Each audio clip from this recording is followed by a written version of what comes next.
Oldest brother, Dwayne, used to hang me on the door, on the hook where your coat is. That's how he babysit me. Right. All right, another thing to 10x your life is having an accountability partner. Whether that's your family member, it could be a brother, it could be an uncle, it don't matter who it is, somebody that you look up to. The video I'm about to show y'all displays that. It goes with Damon Wayne. He's talking about his brother, and one thing I can relate to this is because of my own brother. I have a younger brother. A lot of people think that he's the oldest because he's more taller than me, but that's not always the case. But one thing I relate to in this video is just having family. Having somebody there that that inspires you as well, that motivates you as well. One thing I like about the stories, as Damon's telling Shay in his interview, and just outside of the things that they used to get to as kids, one big point of this video is just having somebody there that he looked up to, and that really had a big impact on him growing up, as a superstar. But I'm not gonna talk too long, man. That's just my view of the video. But if you like my videos, man, please like, comment, subscribe. I'm all about 10x in your life and going from 0 to 100. So if you guys like my video and you guys keep liking it, if you guys got anything that you guys wanna give me anything, feedback, let me know. But I'll see y'all in the next video, man. I appreciate y'all for even tuning in. The link is in the bio. I appreciate y'all. Keenan just did everything right. He was just like my role model, and I knew if I could do what he's doing, I'll be all right. Right. My mother used to tell me, you need to be more like Keenan. I get bad grades. I was getting arrested. I was doing all the wrong things. Right. And then in '82, I got caught stealing credit cards, and they released me into Keenan's custody. So I came out to California. Damn. So you have a mom and dad, but they released you to the older brother. I didn't want to go to my dad. I'd rather stay in jail than go to my dad. My dad would beat you like he didn't know you. Right. You know what I mean? I love him, and we needed it. I needed it, but back then, now they call it child abuse. Yes. Yeah.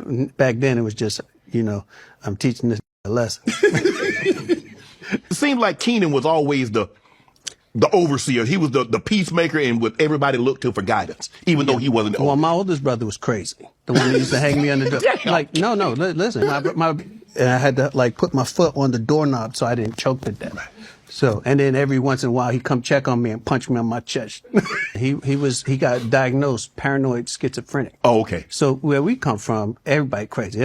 There's a crazy, go Ronald Walker. Everybody know he crazy off, but we didn't know there was medication for it. It was just, he was off. Okay. And my brother was that guy. Okay. But he was so crazy that he kept people from messing with our family. Oh, okay. Because nobody wanted Dwayne. Dwayne told a guy one time, he said, we're going to fight every day until I beat you.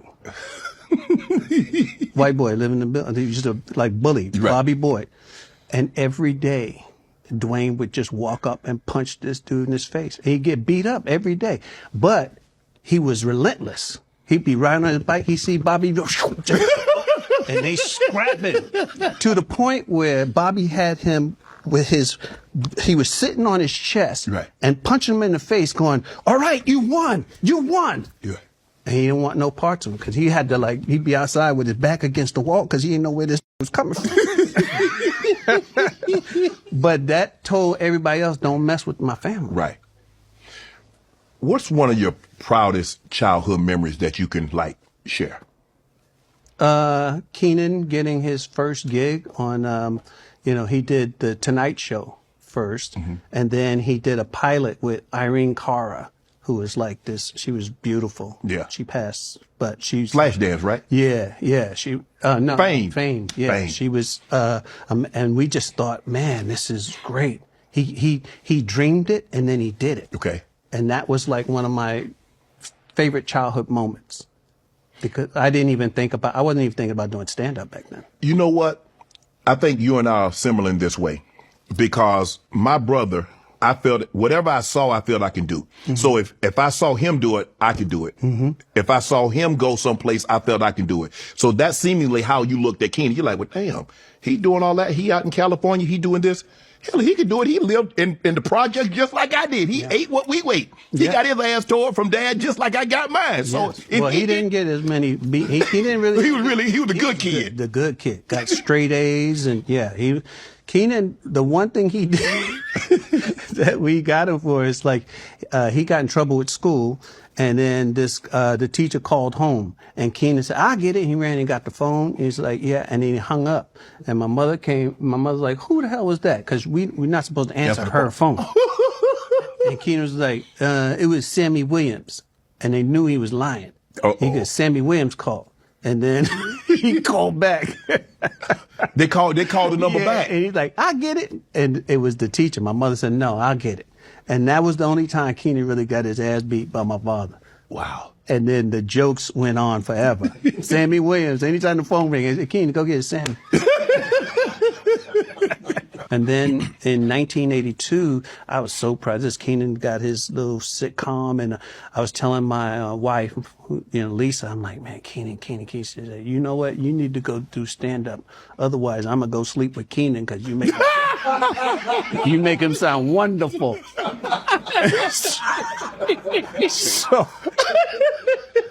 So I started doing stand up.